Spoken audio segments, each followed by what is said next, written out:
good. Okay. Now I got to open up mine. Now everything went down, 7:39.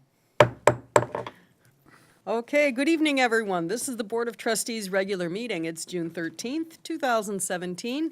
The time is 7:40 p.m. This is meeting number 2017-12. Please take the roll. President Barry? Here. Trustee Phelan? Here. Trustee Vorder? Here. Trustee Streit? Yes. Trustee Stalker? Here. Trustee Oliniechek? Here. Trustee Desmond? Here. We have a quorum. Thank you. Would everyone rise for the Pledge of Allegiance, please? I pledge allegiance to the flag of the United States of America and to the republic for which it stands, one nation, under God, indivisible, with liberty and justice for all. Thank you. For public comments, I'd like to invite up Mr. Stephen Papageorge. You're with Moraine Valley Community College, and we just ask that you let us know if you live in Oak Lawn, and you have 3 minutes. Thank you very much. I used you. to live in Oak Lawn and went to Colmar many, many years ago. I live in Palos Heights. I'm Steve Papageorge from Moraine Valley Community College. I'm the executive director of a department known as Corporate Community and Continuing Education. I'm sure you're all familiar with Moraine Valley and its 50-year history of granting degrees and certificates. You may have even gone there or taken classes there like I have through the years. But the area that I focus on really is a little bit different. It's the non-credit side. And we drive and provide services in 4 areas that I'd like to make you aware of as I reinvigorating what we do at the college. The first area is what you normally think of as a community college: personal learning, personal enrichment. You know, you want to learn how to use your iPhone or technology or learn a language, a cooking class. My area provides those types of courses and education to the community on an ongoing basis. But the other areas I think are equally important for economic development and the welfare of our communities. The second broad area is corporate training.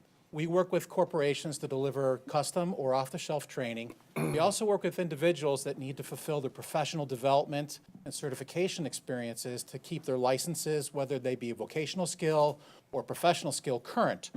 In addition, we help individuals with vocational skills to find new careers. So individuals that are either in job search mode or looking to change their career path, we provide that type of training and educational services to help them do that. So corporate training and professional development is very, very important to us in the community. It also ties very broadly into the third area that I'm responsible for, and that's workforce development.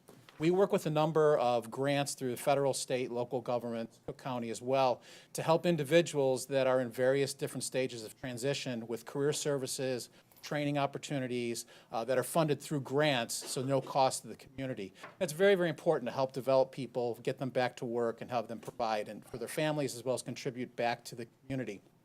The last area that's of equally interest that ties into a lot of this is the Moraine Valley Business Conference Center. You've probably been to our campus and see that we have a large facility there. That facility is also available for rentals for not-for-profit public institutions.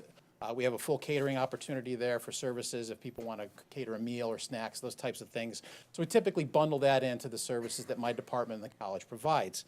So as we look at all of these things, it really boils down to driving economic development, driving jobs, driving learning and education to help people be contributing back to society and the communities they live in to better themselves.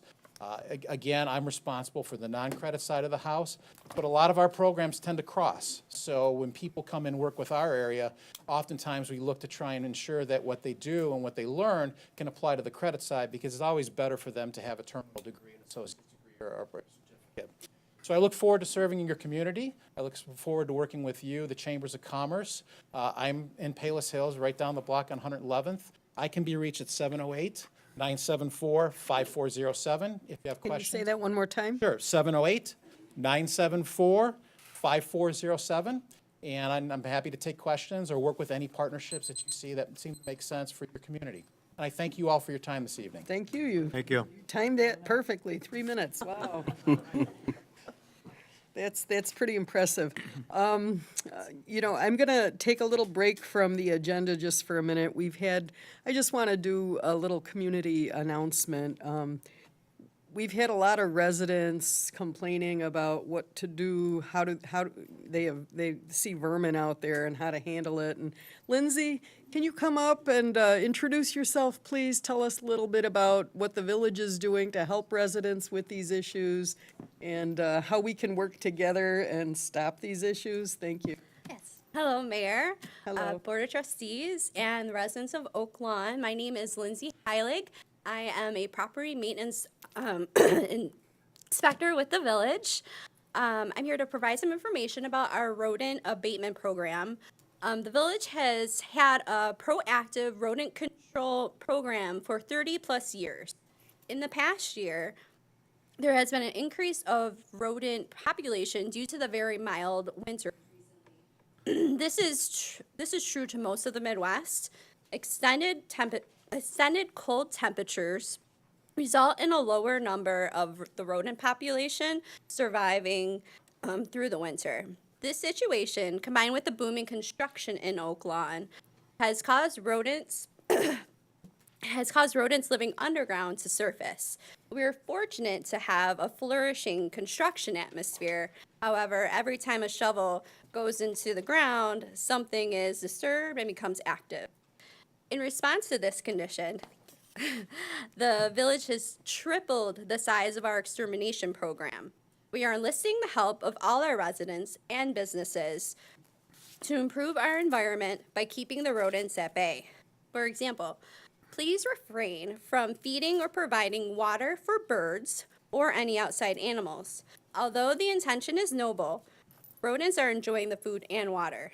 This will also help eliminate the mosquito breeding conditions. Garbage containers and dumpsters must be kept closed and kept clean as possible to not attract vermin. Brush, grass, and any ground cover should be trimmed to eliminate the safe, comfortable harborage that they desire. Firewood must be set 4 inches above the ground as well. Please clean up after your pet daily, an emphasis on daily. Because unfortunately and disgustingly, that is their favorite food to eat. All these activities also are helping slow down the mosquito population. If you notice any rodent activity, please contact us at 708-499-7820. Again, 708-499-7820. Please leave your address and we'll have your property put on the exterminator list. Note also if you have a dog so that he puts a dog-proof container. By working together, we can have a safe, happy summer. Thank you. Thank you, Lindsay. I do have a question. Some of the confusion from residents are if they are sure or not sure that they saw a rodent, they still should give you a call. Yes, give us a call. We'll have our exterminator out. He can kind of look at the area, see if he sees any harborage and the activity, and he'll put a box if need be, but definitely give us a call. And then the other part of that is residents need to call for their specific address. Yes. Because the village needs to be able to gain access to a yard, and unless a resident gets permission, the village can't gain access to the yard, correct? Correct. Yes. That is beautiful. And when we've had areas where we've put a full court press with the residents being involved in the abatement, we've been successful with it. But we just want to make sure that this is an ongoing issue in the village, and we want to make sure that we have an aggressive attitude towards taking care of it. Thank you. Thank you. And Lindsay, what can a resident expect once they call and leave a message? Will someone contact them or will someone just go out? So our exterminator goes out 3 days a week. If you give us a call, we'll put you on the list. Hopefully he's out sometime that week.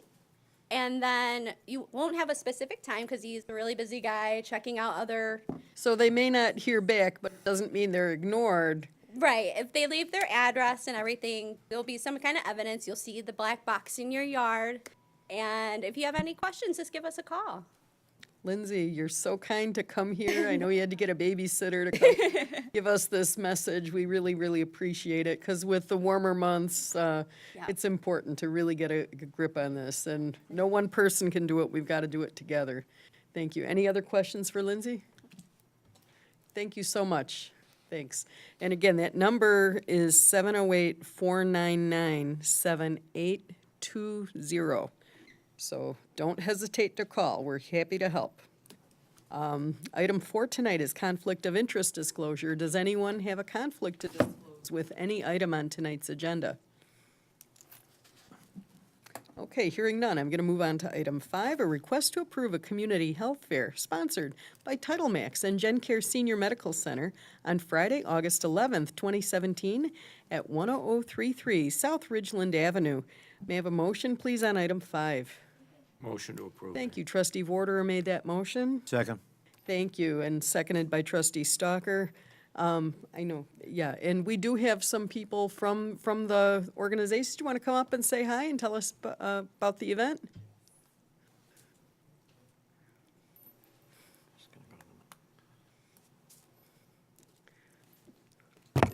Thank you for stopping by. So basically what it is that I'm sorry, my name is Erica. I'm the general manager of Title Max Thank you, Erica. On, Could we have your last name just for the minutes? Web. Okay, thank you. You're welcome. So basically what we're doing is on the August 11th, Gen Care as well as Title Max, we're going to get together and have a community event so that we can bring some business in. We're going to have a lot of the seniors to be belly dancers, correct? Belly dancers. We were told that we can't have a food truck. We're trying to get vendors to see if they will be able to contribute to that. We also are looking into getting tents for some of the vendors that wants to come in and participate. We're going to have a DJ as well. So any of you want to come, that would be great. But they told us that we needed to have approval for tents. Very good. Very good. So the belly dancers, are the seniors going to be belly dancers? Yes. Yes. Yes, and they're very good. I've seen them in Glenwood, so they're good. It's pretty impressive. So, okay, any discussion on this item? Let's take the vote, please. All in favor? Aye. Opposed? Motion passes. Okay, thanks. We'll see you on the 11th. Thank you. Oh, I have one more question. Yes. As far as for I'm kind of new to this, the raffle license. I know they said that it is. We'll have staff reach out to you on that. Okay. Yeah. Okay. Thank you Yeah. so much. Thank you. Larry, will Dee be the one who does that? We do. You do? Okay, thanks, Jane. Okay, thanks for coming by. Item 6, a request to approve the Sully Shuffle 5K run walk to be held on Sunday, September 17th, 2017. May I have a motion on 6, please? Motion to approve. Thank you, Trustee Oliniechek made that motion. Second. Seconded by Trustee Desmond. Any discussion? Let's take that vote, please. All in favor? Aye. Opposed? Motion passes. Thank you. 7 tonight is approval of the meeting minutes for executive session minutes 2017-06 dated April 25th, 2017. May I have a motion on 7, please? Motion to approve. Second. You, Trustee Vorder made that motion, seconded by Trustee Stalker. Any discussion? Let's take that vote, please. Phelan? Yes. Trustee Vorder? Yes. Trustee Streit? Yes. Trustee Stalker? Yes. Trustee Oliniechek? Yes. Trustee Desmond? Yes. Motion passes. 8 tonight is approval of the meeting minutes for the regular meeting minutes 2017-11 dated May 23rd, 2017. May I have a motion on 8, please? Motion to approve. Thank you, Second. Trustee Stalker made that motion. Trustee Vorder is our second. Any discussion? Let's take that vote, please. Trustee Phelan? Yes. Trustee Vorder? Yes. Trustee Streit? Yes. Trustee Stalker? Yes. Trustee Oliniechek? Yes. Trustee Desmond? Abstain. Motion passes 501. Thank you. That brings us to item 9. Item 9, new business by village trustees, District 1. Trustee Desmond. Thank you, Mayor. Just a couple of things about upcoming special events. Sunday, June 18th, summer concert at the Village Green by the Gina Glockson Band. Movies on the Green on Friday, June the 23rd, the Lego Batman movie. That will be at the Village Green at dusk. And our annual 4th of July parade on Tuesday, July the 4th, starting at 10 a.m. And it's kicking off on 95th Street and 51st Avenue. So they're upcoming events. Thank you. Thank you. District 2. Yes, I have quite a couple of things, so please bear with me. Many residents in 2nd District are asking, even in other districts, are asking what's going on with the property formerly known as the Petunia Patch. It's been in some bad shape for a period of time. Village and staff has been working diligently to try to come to a resolution of what's going to happen to the property. The property basically went into foreclosure and also tax liens. There's a lot of legal issues with the property, but met with staff and our village inspectors and the village manager and our legal counsel. And right now, we're in the process of legally addressing to eliminate that unsightly and in the opinion of the inspectors, unsafe facility. And we're projecting that we should have that complete within the next 60 to 90 days. So please bear with us. I know that the inspectors have been out there on a weekly basis, and I know that property maintenance has been going through there with village crews, that we put a lien on the property to maintain the outside. But there has been some storm damage to the building. We're well aware of it, and we're addressing it as quickly and legally as we possibly can. Another major issue in Second District is we've had a lot of work with NICOR. We thought that last year NICOR was finished with getting all the infrastructure improvements done. They had to come back this year to finish up the improvements. There have been, it looks like in the last 2 weeks, it looks like they have gotten all the major work done. I noticed a lot of the equipment being removed. We've been assured by NICOR that if you did have property that was displaced or grass or dirt that was moved, that they will be in within the next 30 days to put it back to the same condition it was or better from when they started their work. That includes, instead of seeding it, that there will be sod put in to replace the grass. So please be patient in the areas that you're seeing that. I know that's not just Second District, but it's throughout the village. ComEd, we've been very good so far with ComEd in the last year, but we've had some spot outages in some areas. I know that in District 3, there's been some spot outages, and in District 6, there's been some outages which are causing concerns. We have a meeting scheduled with Commonwealth Edison coming up, hopefully within the next 30 days. We've been trying to get them to sit down and discuss with us what they're going to do to continue the progress that they have with the infrastructure and the consistency of power. So more to come on that. The last week, there was a major fire in the Airway manufactured home park, in which there was a fatality from the fire, and there was another fatality that is under investigation by the police. It's brought that to highlight the concerns of some of the activities that have happened at that. It's unfortunate that this will be the third fatality within the last 4 months at the Airway Park. Staff, fire chief, police chief, village manager, public works, myself, the mayor met with the manager for the park to discuss the concerns, not only of the deaths that have happened and the fires that have happened there, but in the last year, this is the amount of calls for service from village staff that 9001 South Cicero has had.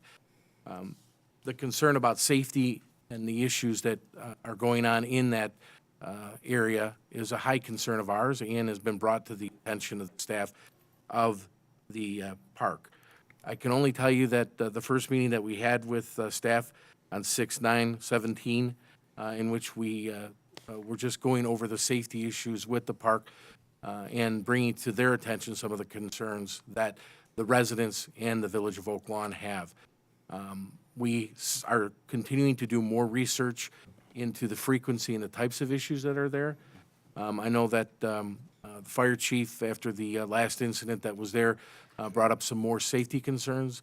I can only tell you that myself, the mayor, and the village staff are trying to set up a meeting with the owners of that facility to discuss those safety issues, and we will continue until we have the full confidence that the types of issues and the frequencies of issues that are having there are eliminated and addressed. It's unfortunate that the latest incident was a incident that seems to have suspicious means of how it happened, and that people lost their lives there. And I can tell you that I think our village fire department, police department did an excellent job at trying to do everything that they could to try to save the individuals, and unfortunately, that did not happen, that due to the injuries that were caused and the injuries sustained from it, we have lost some lives in it. So keep some thoughts and prayers with those families over their loss, and hopefully we can get a better understanding of what the cause of those issues are in the future. With that being said, Second District Safety Meeting is going to be this Saturday at 12 o'clock here in this auditorium to discuss specifically some of the issues that have happened in that area, to have some education on some of the things the residents can do with fire safety. Since we've had 2 fires in the last 6 months there? 30 days, I'm sorry, 2 fires in the last 30 days there. And even with talking with some of the residents in the manufactured community, some of their concerns about the safety issues that they have, and other residents that live in and around that area. So we will have the police department, the fire department, Public Works. I know the mayor will be there, and I will be there to listen to what the residents have to say and to offer advice on what as a community they can do to help make that area safer, and then also listen to the concerns of the residents that do show up at the meeting. So the meeting will be this Saturday, the 17th, at Village Hall here at 12 o'clock. And then finally, I want to thank the Public Works for the great job that they're doing on getting ahead of the infrastructure. This is the earliest that I can remember being a trustee that we've had pavement down, streets being replaced. It looks like 111th Street should be well on their way to being complete by the time we have the Greek Fest that's coming up. Third. I mean, 103rd, with the Greek Fest that's coming up on 103rd Street. But when you take a look throughout the whole village of Oak Lawn and the amount of streets and sidewalks and curbs that are being put in there, and as how quickly we've gotten it done, normally we're well into July and August before we get this much work done. So thank you to Steve and his crew, and I appreciate you getting it done very quickly because it tends to have a lot of dust and a lot of complaints. So good job and keep up the good work. That concludes my report. Thank you. Thank you. District 3. No, I have nothing new this evening, Mayor. Thank you. District 4. Thank you, Mayor. Everything is peachy keen in District 4. I did want to speak to the professionalism of our employees here. It's been a very busy 2 weeks, not only for the police department, the fire department, and our street department, and our sewer department. They've all stepped up to the plate and did a good job, as Alex eloquently spoke to. That's all I have, Mayor. Thank you. District 5. Nothing at this time, thank you. District 6. Thank you, Mayor. I just want to talk globally about financial issues as it relates to the village, and I'm reminded of 2008, 2007, where there was warnings about the impending crisis in the village. I was on the board at the time. We decided to address that issue quickly. If I recall, first quarter 2007, we started talking about it. No one foresaw the depths that the market crashed, but I don't mean to suggest that's happening now, but there is something happening in the retail industry that's affecting everybody. And I met with Paul Sheridan last week from Hamilton Partners. We talked about 111th Street and other areas, and maybe you've seen the reports out there that in 5 years' time, 25% of the malls in America will likely be closed, much of it due to Amazon and the fact that people now can buy from the comforts of their home. We joked about it's gotten so bad now that Uber is doing Uber Eats, where you can actually, where restaurants were the last place we can go now, cars are going to drive the food to your homes. And, you know, we laughed about it, but it is a serious issue as it relates to our tax base. You know, we don't have a lot of big boxes. Of course, the Kmart's are struggling, but even the smaller merchants, it's going to be more difficult. So I know we're not meeting again in June, Bri, but I suspect the first meeting in July is too soon to get 630 numbers comparable to the budget and prior year 630s. I think it's important that we jump on that now. Larry, you gave us the report that, you know, we're trending down a couple 100,000. I don't suspect that trend's going to improve. And I think, you know, now is the time, not November or so, to start looking at extraneous, expensive, other ways we can cut costs. Again, I don't believe in hope that we're going to see a major crisis. The market, you know, with Congress basically doing nothing but beating each other up, the market's doing great, as it always does. But in terms of the retail industry, I think we ought to maybe start looking now at ways to batten down the hatches. So I'm just asking Brian, and we may have all that planned already, but if we haven't, you know, a meeting in July, if not the budget meeting, if not the Board of Trade meeting, maybe a mid-year budget meeting, just kind of address that. That's all I have. Probably have that for the first August meeting, Sam, would that be? Yeah, I mean, as soon as you can get it done. Tom, do you want a separate finance committee meeting, or do you want to do it at the board meeting? Does it matter? I think one of these situations, the budget, this kind of serious nature should be the board as a whole. Okay. In my opinion, I mean, it doesn't really have to be.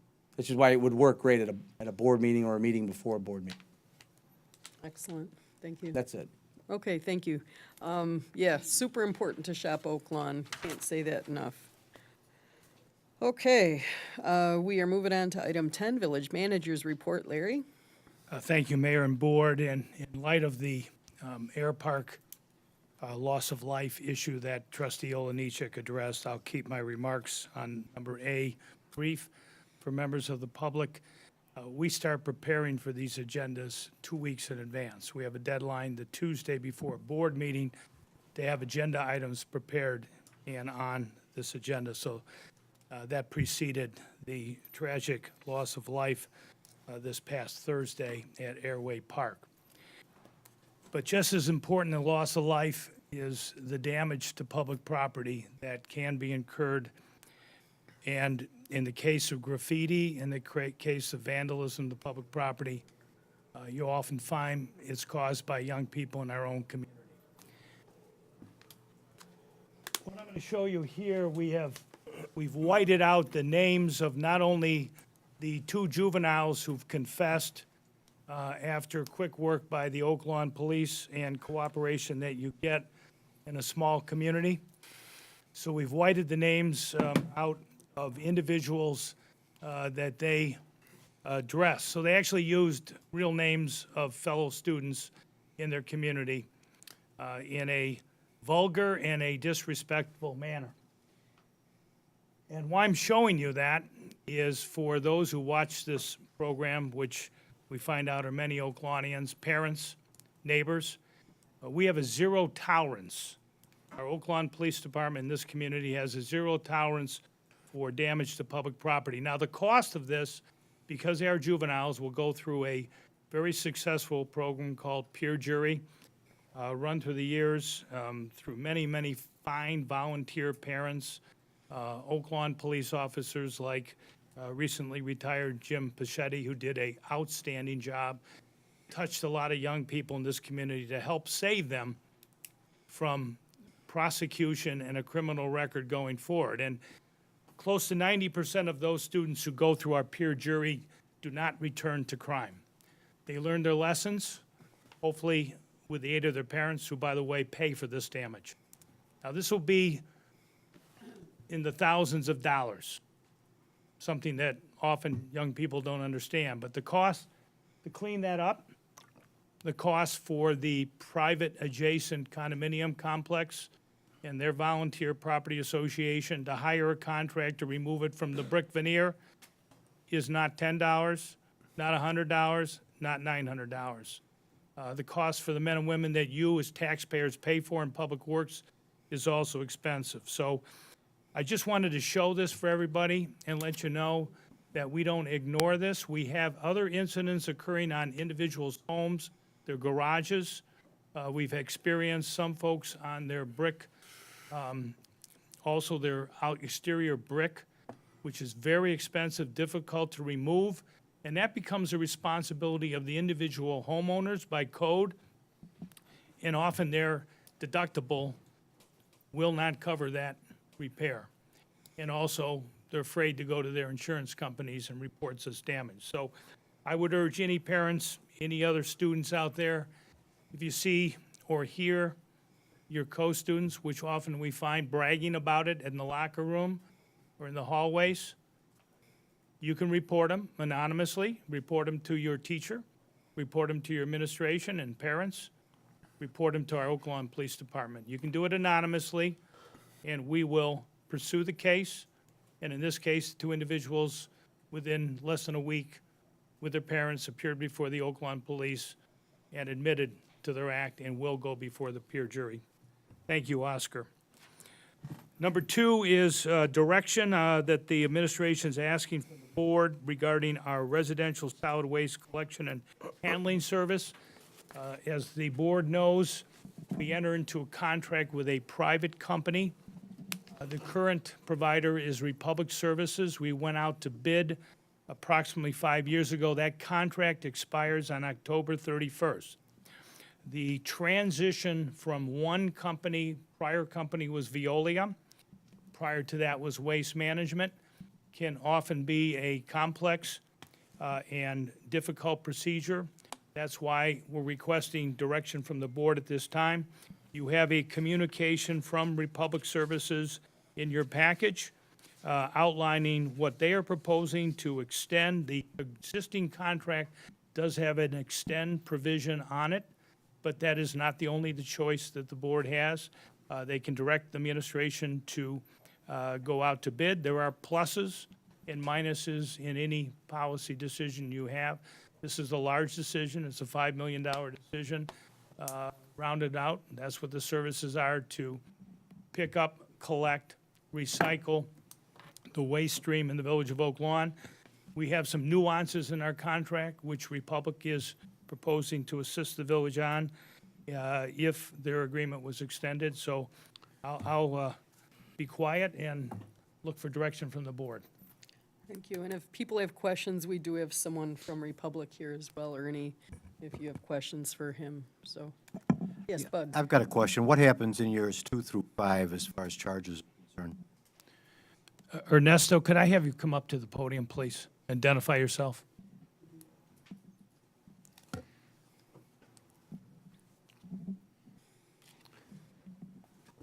And while he's coming up, is what we see in front of us 100% of the agreement? No, procedurally two-step. If you as a board said, look it, I like what I see here, we will go back and continue our negotiations and put it in the form of an agreement and have it on your July agenda for consideration. But these right now are the most salient points that we discussed. A one-year freeze on your existing rates. Right now, the rates are about what they were 5 years ago for a senior rate and for your regular residential rate. It calls for basically taking over a street sweeping program for the village on a prescribed basis. Quarterly basis? And then also paying for required software upgrades to your solar bin waste system that you've established in the village at about 50 locations in the village. All right, on that basis, the basis that this is the start of an agreement, I would not oppose this, but I just don't want this to turn into a Jack's towing. We have to be responsible to our village residents. I think this is a good agreement. It's a good starting point, so I would support it, and I would wait to see what the rest of the agreement is. That's all I have to say. Thanks. Any other discussion? Trustee Oliniechek. Larry, is it the recommendation of staff for a one-year extension, or are you talking a 5-year? Actually, my recommendation was for a 1 year and a freeze. And Republic Services, to their credit, after discussion with Director Barrett and myself, came back with a proposal that's for you, before you with those additional services. But my original recommendation was to continue for 1 year with no increase in the fee. But just as a point of clarification, you're asking to go back and negotiate the other 4 years and come back to us again. Is that correct?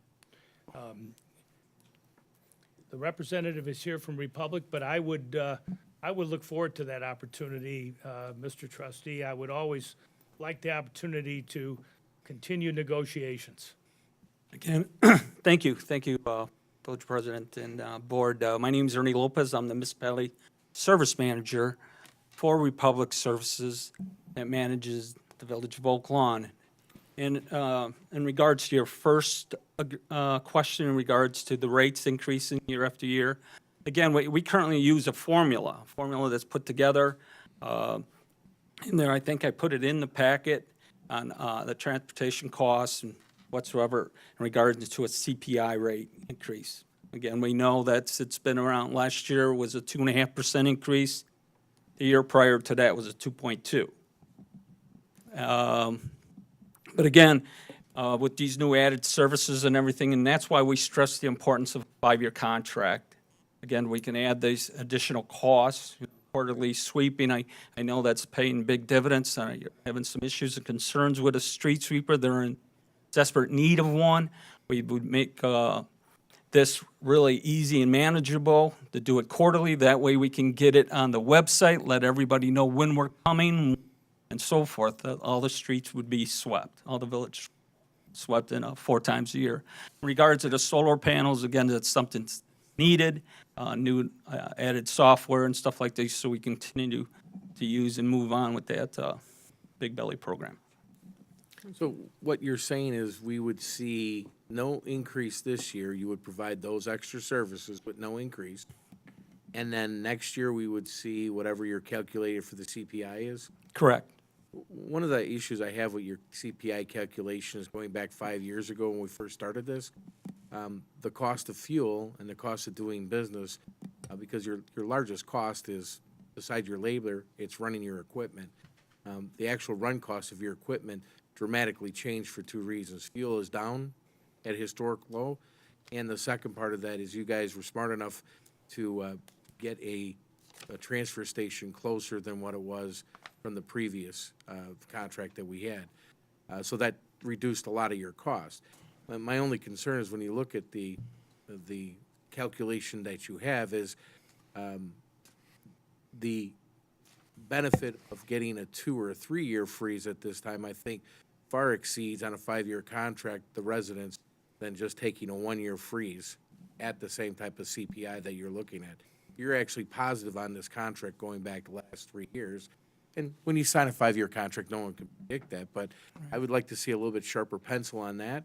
And then also when it comes to electronic waste recycling, a more comprehensive program to be able to get that done at the households, and more public program for people to be able to get that done on either a quarterly or annually basis where it could be picked up from their home at no cost to them. Good, and we'll take that in consideration if we give them the opportunity. Mayor, if I could, just before we go further, Ernesto, I think it's important that you've heard from 2 trustees, be very specific and don't want to mislead them. What the message is that if they give direction to go in this consideration, there's further negotiations. If we leave here and you leave the podium and just say, that's a take it or leave it, Mr. Manager, Mayor, Board, then I think we're wasting time and we might as well just have a direction to go out to bid. So I think there's some clarity we need on your part. Now, I know you can't speak completely for corporate, but I have a lot of confidence in you that you'll convey crystal clear what the message is of the board. So is that something you can work with? Oh, that's something we definitely can do. I can make sure to get this across to the area as well as corporate. Thank you. Trustee Vorder, you were trying to say something earlier. I only want to say that Republic Services has been a wonderful provider. I've had no complaints. They pick everything up. We need a new replacement can. They're there the next day. Cost is always the primary concern here. But as I read this, this seems like a pretty good deal. Larry, we're not voting on a 5-year deal here tonight. We're just giving them the direction to do the deal, right? And we'll vote on that at a later time. We'll actually see the annual increase. Director Barrett, we've been preparing as if we're going out to bid. And candidly, Republic is wish to continue the service. And I understand that, and I think they've done a fine job too. But competition helps get us where we are now. So we needed to we're riding 2 horses. We're preparing as if we're going out to bid, and we've always told Republic that. We've got the specs about ready to go, and Republic wanted us to bring this before you as the policy board, and I'm incumbent to do that. They made the changes, but I don't want to leave here tonight unless I'm hearing from Ernesto that they're going to go back and continue to look at the proposal, sharpen the pencil, and come back on the 13th. We'd have to have a document for your consideration so you can review everything. As Trustee Olenichek said, I know this board's going to look at every paragraph. Any other That is something, question I have, Mayor, is, Dominic, is this legal? Can we do a $5 million contract without going out to bid? Yes. We can? My understanding is the prior contract allowed for a 5-year extension. Oh, I see, okay. It's been Yeah. approved. So what you have here is just a term sheet of terms that can be negotiated. I would memorialize it with my firm and Republic Services to give you a contract upon which this board would vote. I see, okay. And I believe you had one more comment. Okay. Thank you. Ernie, the proposal that you have before us tonight has somewhere in the area of like $370,000 worth of services and I guess goods and services that you're going to be providing at no additional charge to the village. So would you still, I shouldn't probably assume anything, but the proposal is essentially to get a 5-year deal. Would you Correct. still provide those $370,000 worth of goods and services if we provided a 1-year extension? that's something I'd have to get approved. I've been authorized, you know, if within reason, to get a five-year contract, the rates stay. If I could help you, Ernie, on that, Trustee Strite, I neglected to say that my 1-year proposal was for everything. And that's what you got back as a response to my request. Okay, I want the street sweeping, I want the software payments, and I want a freeze on wages for 1 year. And they've come back with a proposal and asking for the additional years. And I think it's fair for this board to send a strong signal, if you agree, that they want you to continue sharpening the pencil. Thanks. Any other discussion? Yes. Tom? I just want to follow up with Dominic. So by them offering an option at the original contract, that somehow negates the requirement that we go out to bid? You've already approved that contract with the 5-year extension built in. But it's an option. Yeah, by a written agreement of the parties, both parties. So that's enough legally to, okay. And the next question is, what is the time frame, Larry? You said Steve's already going out, preparing for bid. You know, when is the contract up? When will we get new, if we were to go that route? Thank you. The contract, Trustee Phelan, expires on September 30th. So the new service would begin on October 1st. So we just need to make a decision so we can smooth the transition if we go out to bid. And there's a successor contractor. Republic will bid, they'll compete. We have many fine companies in the area. And so going out to competitive bid has its merits always, but, again, I think it's fair. We've been fortunate to have a very smooth transition, good services. Yes, we do get complaints. They're human like village services are. But I've been most impressed, to be honest, as I said in my strong points, is their frontline supervisor, Keith Fanowski, has been a absolute Roger Minnis to the village. He works extremely well. He's accessible 24/7, and he responds, and he will go out and he'll replace a canister, address a complaint. Pretty good frontman person. It's the best frontman person I've seen from a contractor in this area since I've been here. I agree with that. I do too. Okay. Thank you. Tim? So, Larry, what you're saying is, for us to agree to the extension and for so Republic would not have to compete, they are agreeing to freeze the rates for 1 year and include street sweeping 4 times a year. Trustee, I don't want to take too much time, but it is a very, very important decision. I appreciate your questions. Right now, the village employs employees, and we purchase street sweepers, which are $200,000 plus capital acquisitions. We have 3. We have one that is almost completely cannibalized to provide parts for the second street sweeper, and then we have a third. The same in men and women that you see responding to a water break, a sewer break, a storm front moving through, trees knocked down, limbs. That's a crew that, called your Public Works Department, that respond. We're not very good on street sweeping, meaning we don't do it as well as many of you residents so indicate by contacting your trustees. So there's a demand to do a better job on street sweeping. Their proposal would, by contract, would provide 4 scheduled street sweeping, cleaning, residential streets, entire village, residential streets, 4 times a year. In addition, we would retain 1 fairly good street sweeper, continue upkeeping the second. We would surplus the third, which is really not usable other than for parts, and we would use our crews for special issues. A storm occurs, a special event, you get a call from a trustee saying, I've just had an incident occurred, an oil spill, garbage strewn over the street from an eviction, we need a crew out there right away. Rather than contractually pay for Republic Services, our crews would take care of it because it's a sunken cost. So that's the street sweeping component, trustee. Thank you. Any other discussion on this item?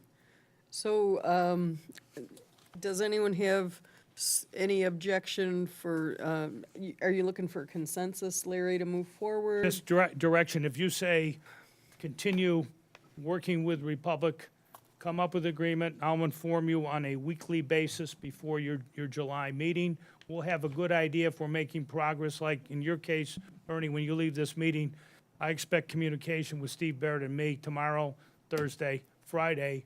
I have to get the information, the attorneys have to get the information if we're moving in the right direction. I inform the board, and at any time, that direction you gave me, if you say as a board, don't proceed, then we'll abort, otherwise we'll be moving to the July 13th date. Fair enough? So. That's fair. I do, Terry. I make a motion that we continue exploring contractual obligations with Republic Service. The extension of the Second. The contract. extension of the contract. Thank you, thank you. We have the motion by trustee Vorder, the second by trustee Stalker. Any discussion? Let's take that vote, please. Trustee Phelan? Yes. Trustee Vorder? Yes. Trustee Strite? Yes. Trustee Stalker? Yes. Trustee Oliniechek? Yes. Trustee Desmond? Yes. Motion passes. Thank you, Mayor and Board. Last item I have Thank here, Thank you, Ernie. Thank you, Ernie. discussion of Business Development Commission. Just as trustee Phelan indicated, the economy in the country, locally, Chicago area, state of Illinois, is changing on a daily basis. And we've had a Business Development Commission that's worked tirelessly and hard. They're volunteers in the village. But I'm going to yield to trustee Stalker. I think in light of the dynamics, all we've been doing is looking, can we do things in a better way for the future, trustee? What I'd like to do is send this committee to the Ethics and Ordinance Commission to help rewrite the ordinance, and hopefully we'll come out of it with a better Business Development Commission, and I make that motion. I second. So we have a motion by trustee Stalker and a second by trustee Vorder. Any discussion? Yes. Yes, Tom? So what's the intent of, I mean, what is it that's written now that's not working, that if we rewrite it, it's gonna work? Just curious. The way the current commission works is that we do a couple of jobs. One is the President's Award, and the others attempt to do anything to help business in this community. We have not been very effective. I'd like to change it in a direction that we increase the size of the commission, we give each commissioner an assignment to go out and talk to certain businesses, segment them into businesses like restaurants, retail, service organizations, so that we can find out, first of all, what is hurting businesses in this community, and secondly, what we can do to help those businesses. The next thing we'd like to do is have a portion of that commission available to go out and contact customers outside the business area so they can bring them in. This is a changing commission, and I'd like to have an open discussion of it, and the proper place to do it is in front of Ethics and Ordinance. Thank you. I just, my perspective goes back to my first time around. I think this would be the third or fourth trustee who's tried to do something. And it has nothing to do with the commission or its members, but the charge is difficult. And I appreciate what you would like them to do, but you know, given the nominal stipend that they get, the likelihood that we could get them to do it, little or nothing, in my opinion, and I don't mean, again, it's not an indictment on any individual, or trustees, or liaisons, or economic development people. You know, I'm certainly supportive of you trying, but at some point, we have to say, why, you know, much like some of these other committees that we have, that, you know, you don't want to say they've run their course, they're outdated, but, you know, one of the things that we've all talked about, you know, we just had an election about safety. You know, let's address real problematic needs. Certainly, economic development is a problem we all have to address. I just think we have to be cautious and not put too much of a long-term look on this, because it's, in my opinion, from it's Chad Weiler, Steve Rosenbaum, there's not a lot they can do. You know, they don't have power, and I presume they all, or most of them, will work. I mean, if you have retirees, maybe, but you know, I've been looking at some of these committees and the fact that we're paying people to do things that are sort of outdated.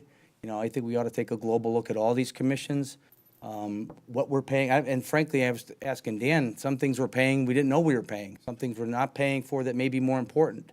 So I'm certainly supportive of the effort, but, you know, we look at some of the names of these commissions and the fact that people they've moved, you know, out of Oak Lawn.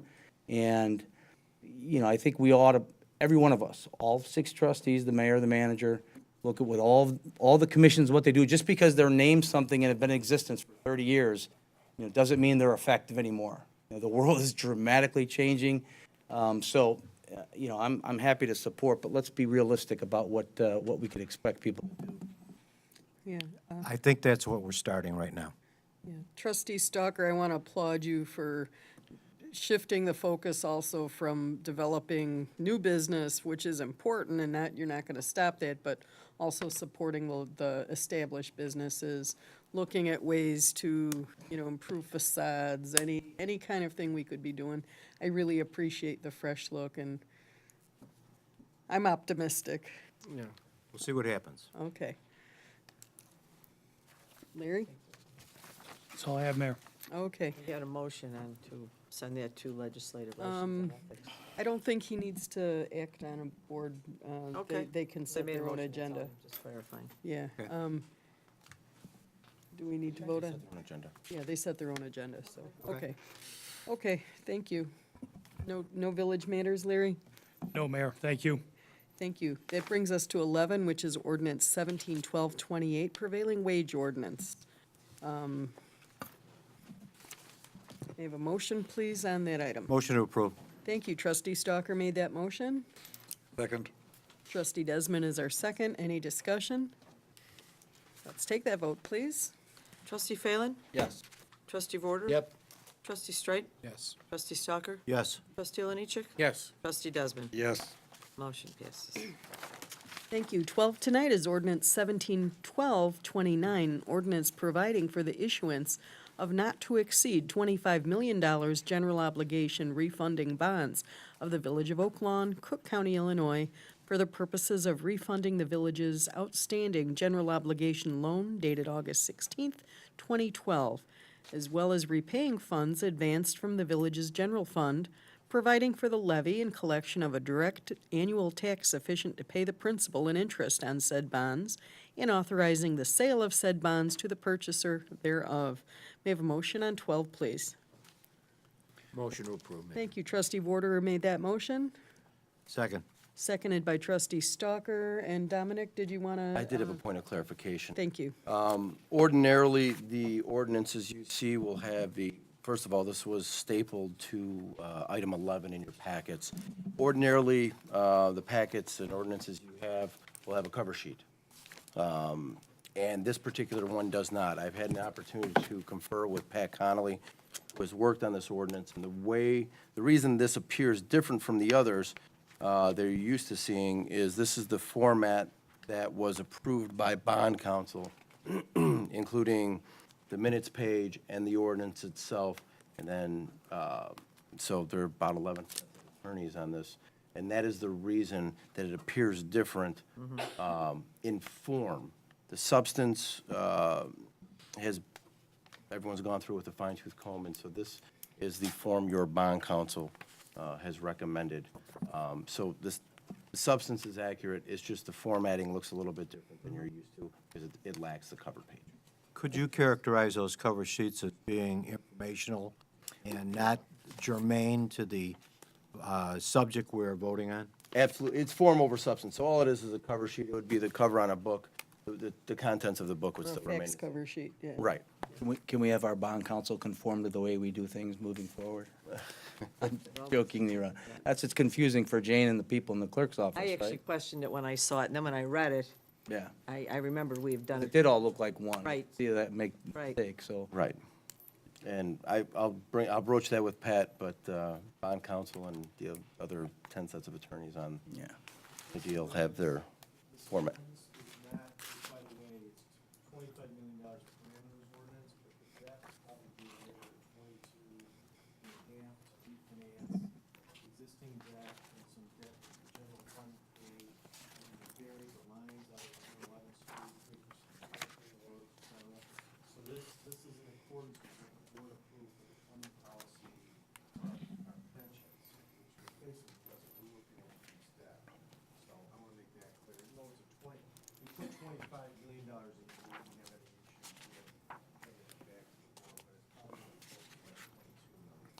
Thank you.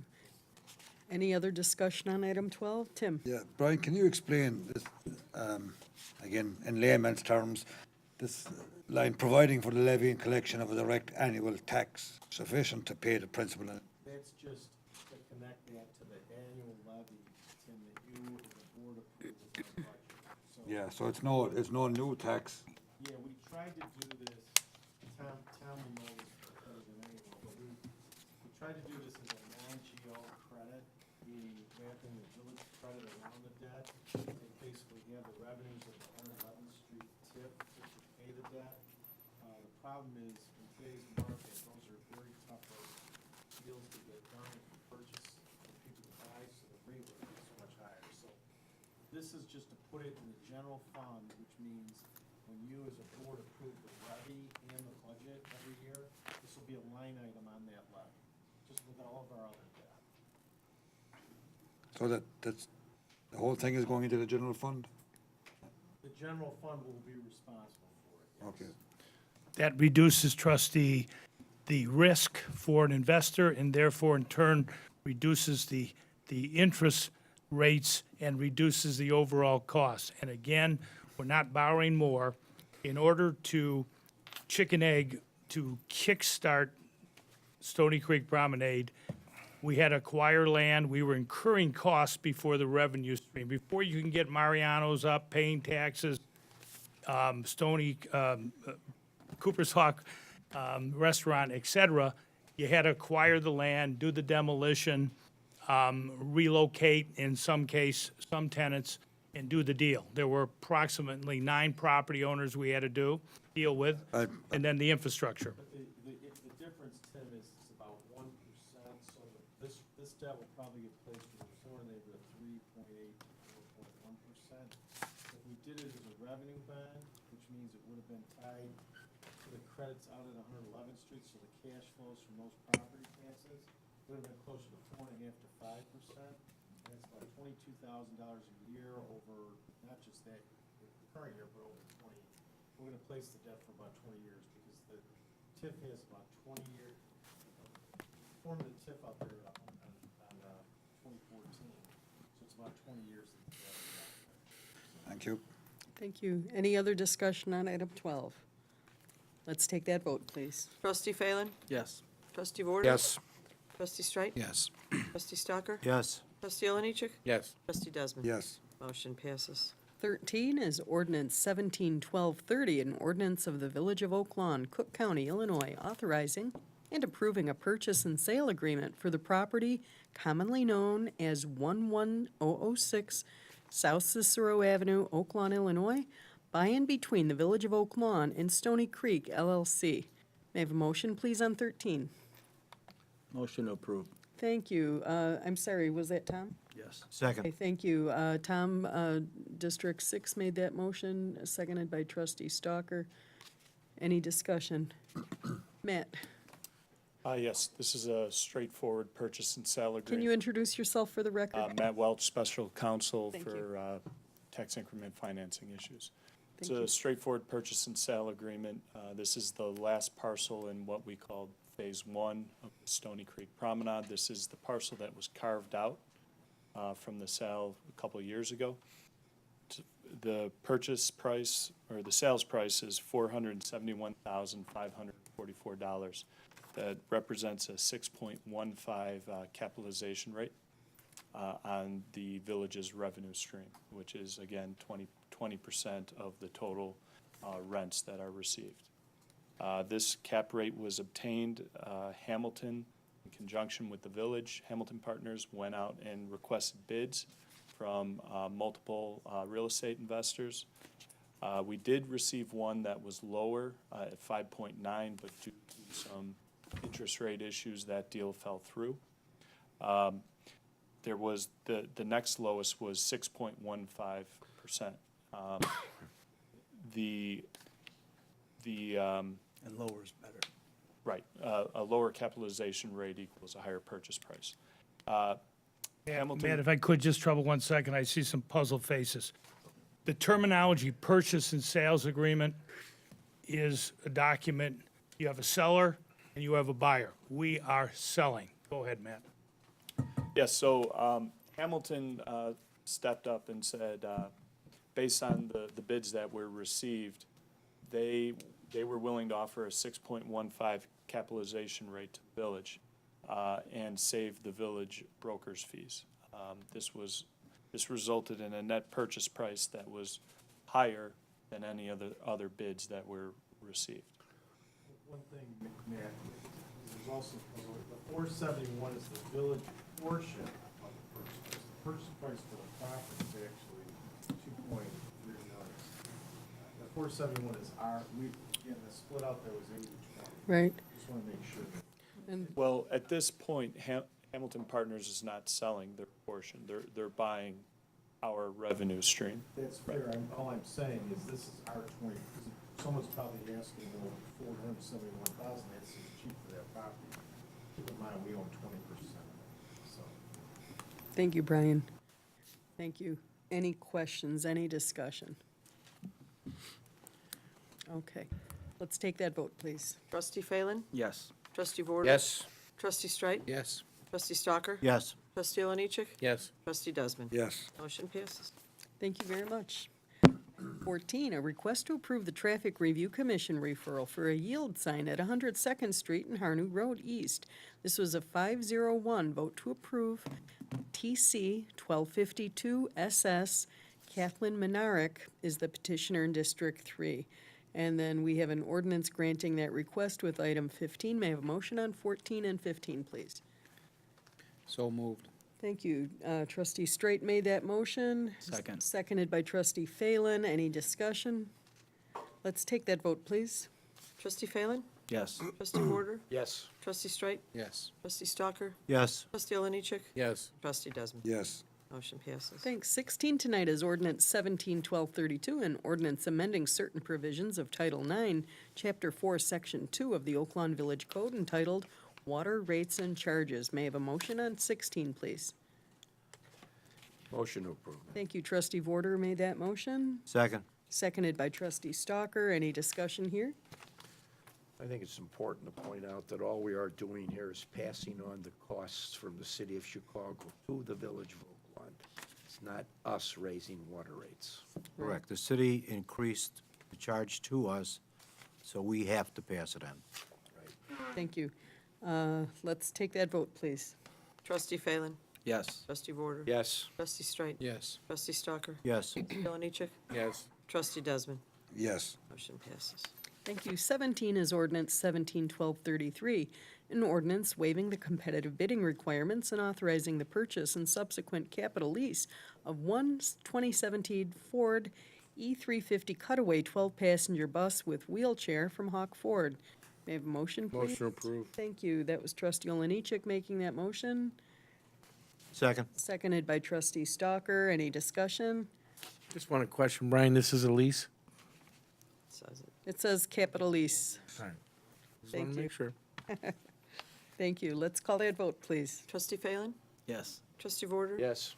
Trustee Strike. Yes. Trustee Stalker. Yes. Trustee Alonichek. Yes. Trustee Desmond. Yes. We're moving along, folks. 18, ordinance 171234, an ordinance waiving the competitive bidding requirements authorizing the purchase of two 2017 utility police interceptors and one 2018 Ford F-150 XL Special Services Vehicle 4x4 from Hawk Ford. May I have a motion on 18, please? Motion to approve. Thank you. Trustee Vorder made that motion, Second. seconded by Trustee Stalker. Any discussion?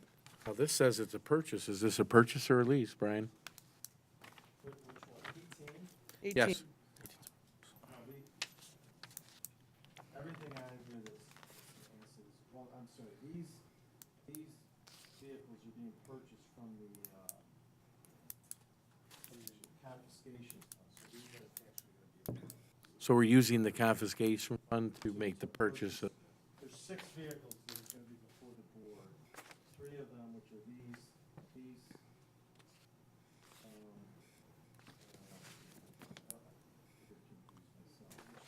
there's 6 vehicles that the police department uses. 3 of them are gonna be purchased through our,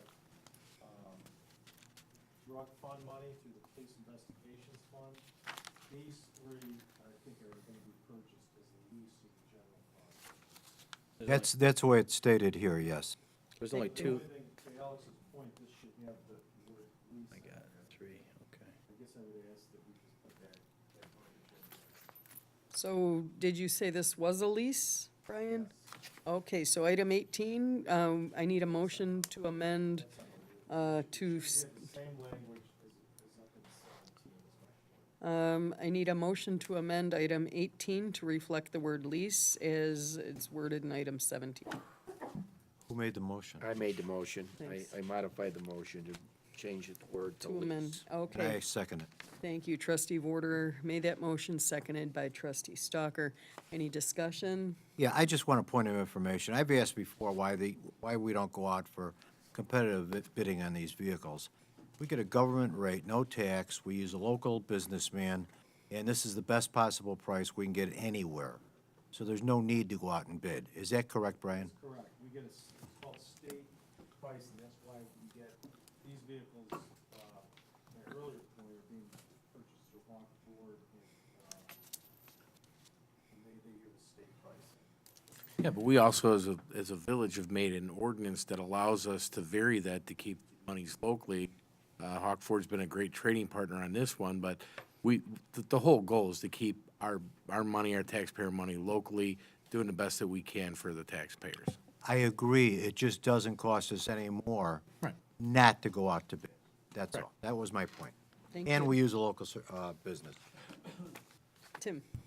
I mean, can we go to bid with other dealers, Clone? I mean, or is Ford the only one that can provide? It's really a call for the preference of both, in the case of some of the fire vehicles, the fire chief, or the police vehicles, Dan Vittorio, and what they feel more comfortable driving in, but you'll see the next board meeting, we will have 3 more vehicles purchased through the drug fund, which they're gonna bring back, because they're gonna buy the Chevys there, and so, all I've asked you to do, to the mayor's point, is to buy through Oaklawn, yeah. Thank you. Any other discussion? Let's take that vote, please. Trustee Phelan. Yes. Trustee Vorder. Yes. Trustee Strike. Yes. Trustee Stalker. Yes. Trustee Alonichek. Yes. Trustee Desmond. Yes. Motion passes. Thanks. We're on 19 now. Resolution 171239, resolution approving the proposal of CDM Smith Incorporated for professional engineering services for the Regional Water System Asset Management Program May I have a motion, please, on Motion to 19? approve. Thank you. Trustee Olenichek made that motion. Do I have a second, please? I'll second, Mayor. Thank you, Trustee Warder. Any discussion? Let's take that vote, please. Trustee Phelan? Yes. Trustee Vorder? Yes. Trustee Streit? Yes. Trustee Stalker? Yes. Trustee Oliniechek? Yes. Trustee Desmond? Yes. Motion passes. Thank you. 20 is Resolution 171240, a resolution approving a professional engineering services agreement with CDM Smith Incorporated for construction management services. This is Transmission Main Bid Package 4A of the Regional Water System Improvement Program. May I have a motion on 20, Motion to please? approve. Thank you. Trustee Oleniechek made that motion. Do I have a second? Second. Thank you, Trustee Stalker. Any discussion? Let's take that vote, please. Trustee Phelan? Yes. Trustee Vorder? Yep. Trustee Streit? Yes. Trustee Stalker? Yes. Trustee Oliniechek? Yes. Trustee Desmond? Yes. Motion passes. Thank you. 21 is Resolution 171241, a resolution approving the Fourth Amendment to the Detailed Design and Bidding Services Contract for improvements at Booster Stations 1 and 2 and the transmission main between the Village of Oak Lawn and CDM Smith Incorporated. May I have a motion on 21, Motion to please? approve. Thank you. Trustee Oliniechek made that motion, Second. seconded by Trustee Desmond. Any discussion? Let's take that vote, please. Trustee Phelan? Yes. Trustee Vorder? Trustee Streit? Yes. Trustee Stalker? Yes. Trustee Oliniechek? Yes. Trustee Desmond? Yes. Motion passes. 22 is Resolution 171242, a resolution approving an intergovernmental lease agreement between the Village of Oak Lawn and the Oak Lawn Park District pertaining to the placement of equipment on the cellular tower at 9727 South Central Avenue. May I have a motion on 22, please? Motion to approve. Thank you. Trustee Desmond made that motion, I will second. seconded by Trustee Vorder. Any discussion? Yes, I have a question. Yes, Trustee Desmond. Recently, we approved an ordinance with regards to any work done on the cellular towers in Oak Lawn, that anyone doing that work would adhere to the to prevailing wage ordinance. Does this apply when this work is being done by the Oak Lawn Park District? Tim, the Oak Lawn Park District has a prevailing wage ordinance. Okay, but this, For the wires. but we just introduced a new one recently, about maybe two months ago. To just, for clarity, do you want to just say that this would follow the pattern of amend it to follow what was done before? In case that language isn't in there, it'll be in there. Can we do that? I don't think it's necessary. Okay. It's implied. I think this equipment is being placed by a national provider who follows the prevailing wage, Right. Right. Okay. so I don't that think was- it's necessary. Well, if it's not, Okay. well, can we make sure that it's in there? To be positive it's in there, I would just make that statement here tonight and make sure people are voting on that. So, Trustee Desmond, would you like to amend this to make sure it complies with the Well, our ordinance, with our ordinance regarding cell phone towers and prevailing wage? yeah. Okay. Okay, And maybe it doesn't apply, I mean, it doesn't say what type of equipment they're yeah. missing in there, but So Trustee Desmond made that amendment, Trustee Vorder seconded that. Any other discussion on this item? Let's take that vote, please. Trustee Phelan? Yes. Trustee Vorder? Yes. Trustee Streit? Yes. Trustee Stalker? Yes. Trustee Oliniechek? Yes. Trustee Desmond? yes. Motion passes. Thank you. 23, excuse me, Resolution 171243, a resolution authorizing the execution of a development agreement and license by and between the Village of Oak Lawn and Advocate Health and Hospitals Corporation. This is known as AMG Oak Lawn. May I have a motion on 23, please? Motion to approve, Mayor. Thank you. Trustee Vorder made that motion, Second? seconded by Trustee Desmond. Any discussion here? Yes. Yes, Mayor, thank you. A couple of questions. There was a committee of residents that was formed to weigh in on the issues regarding the development. I just want to know if they've met to They're and had scheduled. that opportunity to weigh Yeah. in. They're scheduled tomorrow to meet. Okay. And my next question would be, there was a number of conditions that had been set on the development by the Planning and Development Board, and I just wanted to ask if all those conditions have been met. I don't have the list in front of me. Can you be specific?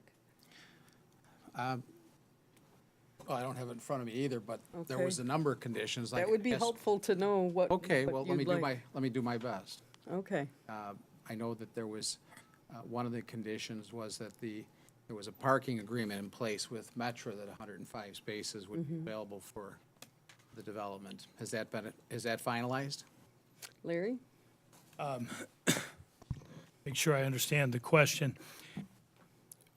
Metra has agreed to not to exceed 105 spaces, and then our agreement with Advocate is they have to pay the village whatever the rate is. The language reads, if it's currently $2, fine. If that Metra changes that amount on a per day, per car parking there, Monday through Saturday, which is a little better than Metra. Metra only charges Monday through Friday. Yes, that is before the FTA. It has to get approved by the federal government. We're waiting any day for that to come back, but Advocate's aware of the entire approvals. And our counsel, Kevin Casey, has communicated that on an ongoing basis weekly with Advocate, so they're aware of that. We are pretty confident, based on all the meetings we've had, and Metro's supportive of this. But to delay it another month, we didn't want to do that. Obviously, Advocates in their due diligence period, and they're eager to. Now, would you like to introduce yourself, please? Good evening. I'm Liz Butler from the law firm of DLA Piper. I'm here on behalf of Advocate, and I can answer any questions. We've been in constant communication with the village staff and council on negotiating this agreement, which is in fulfillment of the requirements of the zoning approvals that were granted last year. There was also an agreement with the railroad regarding the vacation of Narrow Street and the rail spur. Has that been also finalized? A trustee and board, 2 points. First, Narrow will be and has been appraised, and Advocate AMG will be paying for the appraised value of Narrow. That will become part of their campus. In the case of the railroad spur, that has been negotiated as to the price, and in this agreement before you tonight, AMG has agreed to pay that purchase price in full, and then the land will transfer over and take title by AMG, and it'll become part of their campus. I was on the phone, having a chance to update the board in the last few hours with the representative from the railroad in Atlanta. He said that all their approvals have been granted. They had to go through 7 or 8 operating divisions in the Norfolk Southern Railroad, and he called me to tell me that all divisions have signed off.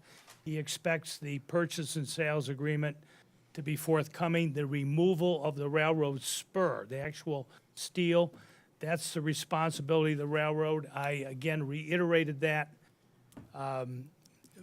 Point of clarification for the trustee and the board. The rubberized crossing at 52nd Avenue is going to be replaced. I told the railroad representative it would be nice to replace and take out that section of steel at the same time, so we're not repairing the street twice. So we're trying to coordinate that part of it, but the railroad, Liz, is full speed ahead. Great. No pun intended.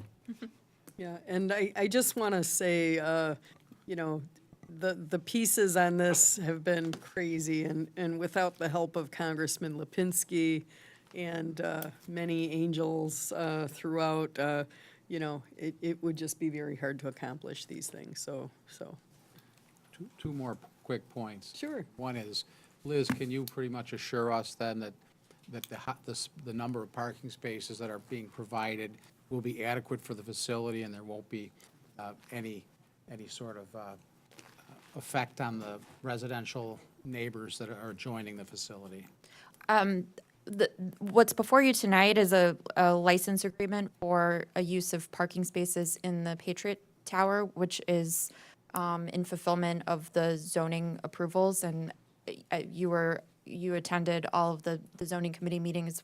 We had traffic experts testify to the sufficiency for the purposes of operation, patients, and employees parking.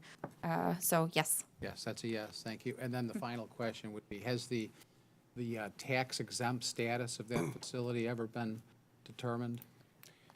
I don't think that the Illinois Supreme Court I don't think that they have changed their position. I'm not aware of I it. think they ruling. turfed it back to the community, Larry. Trustee, if I could help you with that, and Liz, you're the attorney and I'm not, but I have a pretty good memory. The initial meeting that we held, attended by your colleague, Attorney Richard Clowder, was right where Lorraine's sitting, right in the front row.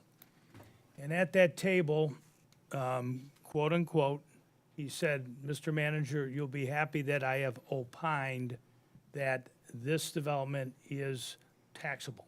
So that is the status today. Now, I'll try to be polite. Whatever happens in Springfield is not something we directly or indirectly control, but I know what I will say as a taxpayer and as a village manager.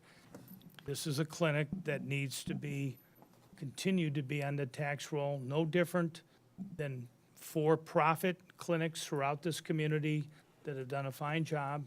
And I'm hopeful that representatives from AMAG will agree with that position. But currently, that's the legal status. As we sign this agreement, they will be taxed. That's right. Thank you. Thank Any you. other questions? No, thank you, Mary. Any other discussion on item Just one 23. point of clarification. Trustee Trustee Phelan. Stalker did say, this includes both sides of 52nd Avenue? The Beatty lumber property, that whole Correct. thing? Yes, part of the agreement, they were required to enter into contracts for both Permacore and Beatty. So they're responsible for the demolition, for the utilities, the overhead power lines, acquisition of Jason Narrow Street, acquisition of the railroad spur as well, landscaping in compliance with approval of our Architectural Design and Review Committee.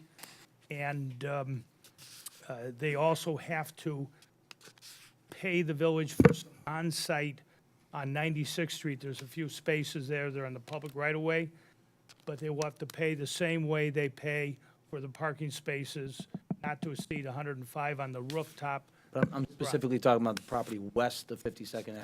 Yes, Yes, sir, Yes. both properties. yes. Any other discussion? Just a comment, Mayor. I sat Trustee. in on many, many meetings that got us to this point. This is a $40 million investment in the heart of our community. It's a beautiful three-story building that'll provide hundreds of jobs, and well-paying jobs, people in the medical field. And I would assume hundreds of people will receive necessary medical care for their ailments at this facility. It's the best use, in my opinion, of this property. I haven't seen anybody else interested. I'm excited that it's going to go forward, and hopefully we can make it happen. Thank you. Thank you. Thank you. Any other discussion?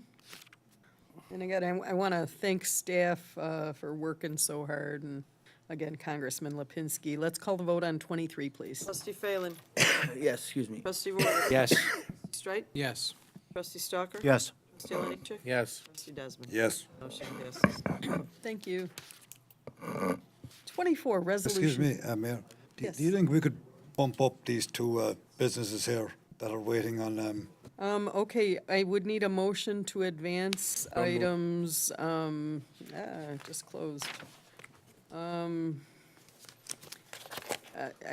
I'd like a motion to advance item 28A, 28B, 28C, and 28D.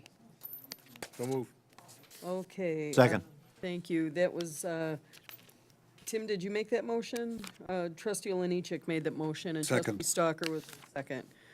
Okay, so we are moving on to 28A. This is a request to approve the recommendation of the Local Liquor Advisory Commission for a Class H, like Harold, liquor license. This is restaurant liquor, no bar permitted, for Italian Kitchen 01 LLC, doing business as Italian Kitchen Express, 6765 West 95th Street. This was a 5-0 vote to approve in District 1. Motion to approve. Thank you, trustee We didn't Desmond. take the roll to move them up. Yeah, we. Oh, yeah, Right. okay. No, you had a motion in a second, you didn't Yeah. vote. Okay, so take the roll to move them up, Yeah. sorry. Trustee Phelan? Yes. Trustee Vorder? Yes. Trustee Streit? Yes. Trustee Stalker? Yes. Trustee Lanicic? Yes. Trustee Desmond, to Yes. clarify, that was to move up 18A, B, C. No, 28. Or 28. 28, A, B, C, and D. Okay. Thank you. And trustee Desmond then made a motion to approve item 28A. Do I have a second? I'll second him. Thank you. Trustee Vorder made that motion. We do have the petitioner present. This gentleman has a very unique concept, and Tom, when you were talking about how times are changing and people are not shopping in stores and you know, the challenges our Main Street faces, I think this business addresses a lot of those, and it's kind of a unique concept. Because it's such a unique business, we do not have a liquor classification for what he's asking to do. So what we're asking you to approve today is a basic generic kind of, or established license, and the Liquor Advisory Panel is going to reconvene and discuss this and create a new classification which would accommodate his business. Can you explain your business and Sure. introduce yourself, sir? Sure. My name is Ed Pilars. I was in the mall retail business, actually not lived here, I don't live here. But I'm glad you guys like clean, very clean streets and rodent care. Although if you talk to my ex-wife, if you approve me, you're going to get one more rodent in Oak Lawn. The way the market is going, I was part of the management team, General Growth Properties for Westfield. I ran this mall about 10, 12 years ago with my team, leased it, developed it. Then Westfield sold it, and now it's part of Starwood. I don't know if you guys would know that. Starwood's the hotel giant. They now own the mall. Talking about malls, talking about retail development, talking about brick and mortar. Yes, there's been a tax to brick and mortar. The problem with established communities like Oak Lawn is you have 1950s and 60s retail design and development of your real estate, like the space I'm in. It's less than 100-foot depth. There's no parking. And the shapes of the buildings don't meet what the retailers or food people want as their prototypes. And they simply come to your community, and a real estate broker, lawyer will say, take this corner and do a concept. And the concept will look at it and say, not big enough, not deep enough, I'm going to the town next door.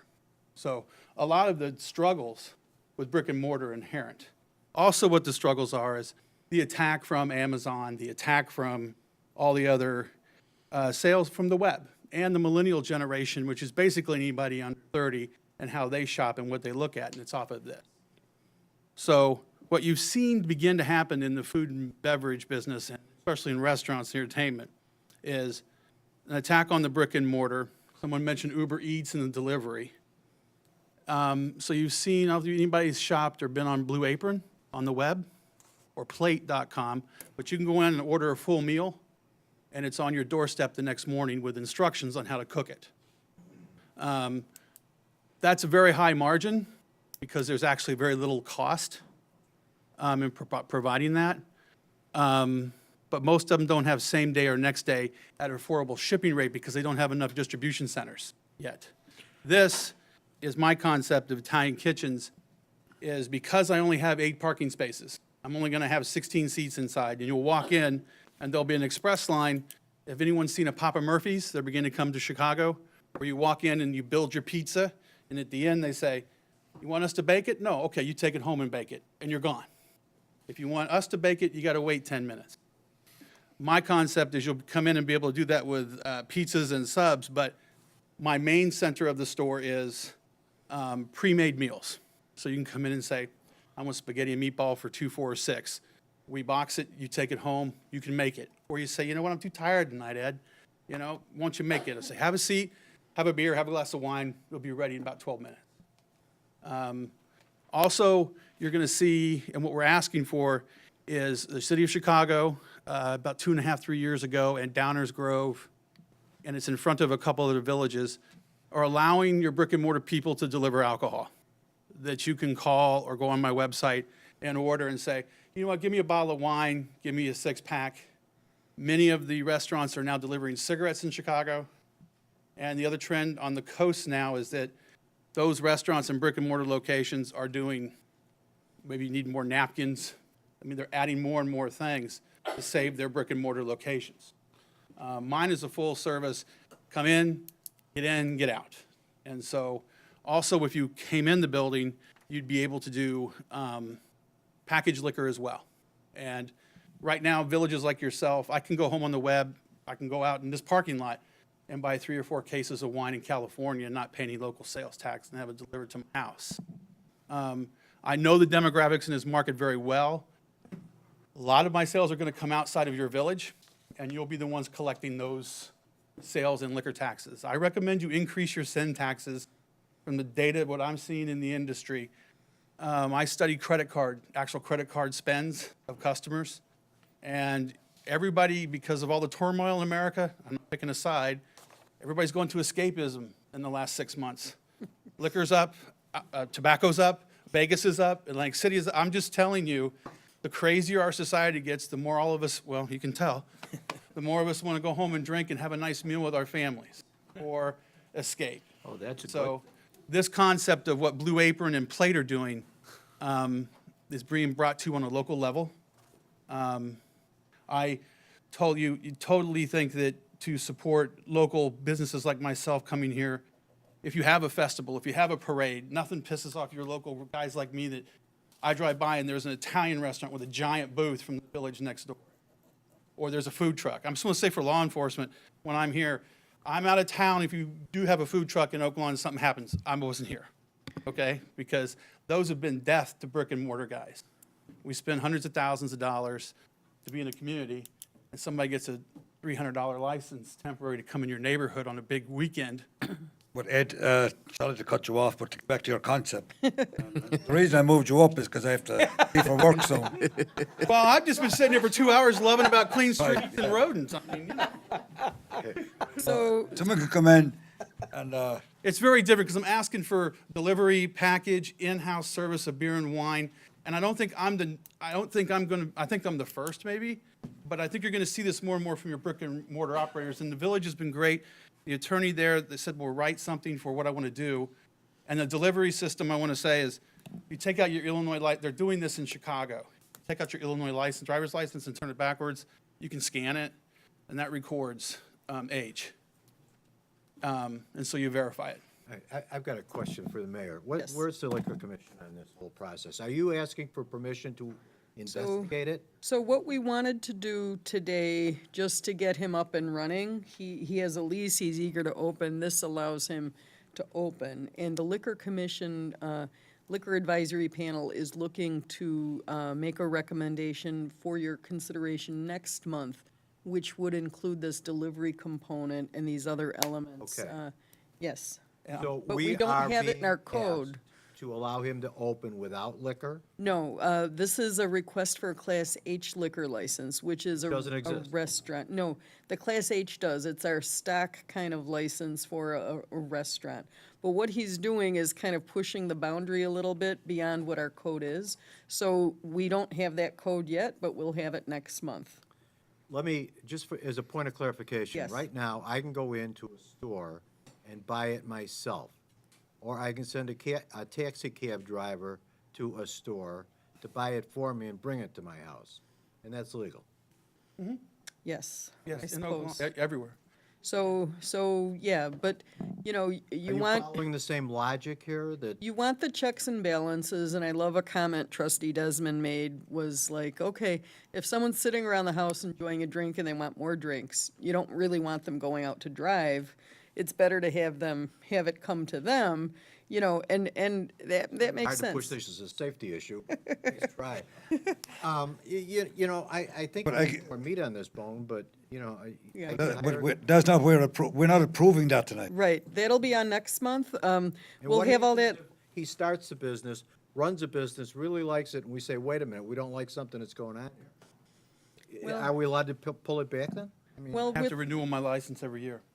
yeah, with the Liquor Commission, we do always have the option to, you know, at my pleasure, just say, okay, you know, this, but I think there there's, might be some litigation involved there, too, so. yeah, so, I you know wanna, that. go ahead. I'm sorry.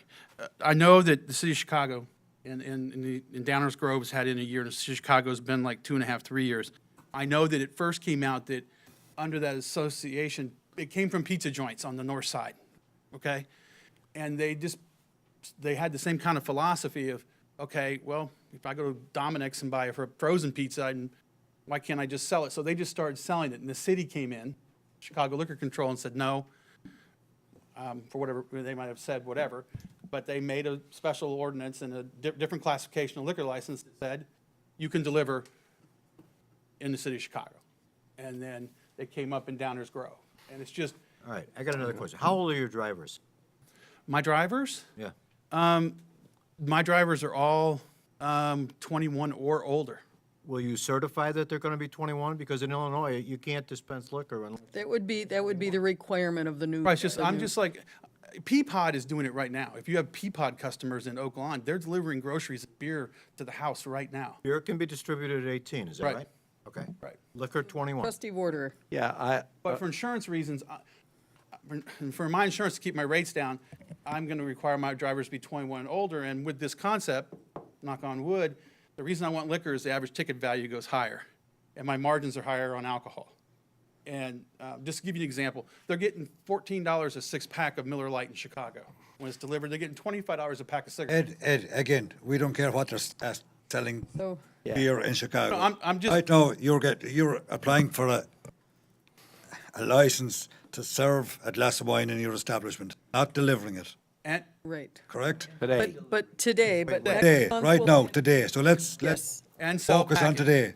Okay, Yes. so we're gonna keep it to And the, there's one other thing we're going to come back with, I'm sorry, we haven't spoke about, is tasting is very big, and real shortly, there's an explosion in Illinois and across the country of micro spirits.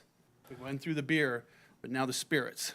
And if you go to Benny's, and I suggest you go to a Benny's on a Saturday, on 83 in Willowbrook, it's like Sam's Club, they now do tastings. I want the ability to do tastings of new lines of wine and spirits inside the store, and that's gonna come back in front of you, so I don't want any surprise.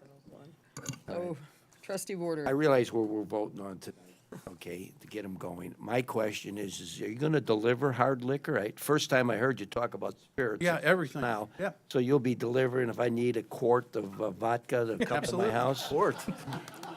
Okay. How about the whole About a hip night? flask? Can I What a get it? handle. I'm quite honestly, from what Okay, I'm seeing in the. You answered my question. Right. Okay, you're going to be delivering hard. Delivering death to And us is part of your business model gaming? No, not at this time, although gaming to me should, the current VTT program should be in support of existing businesses to support them, not these,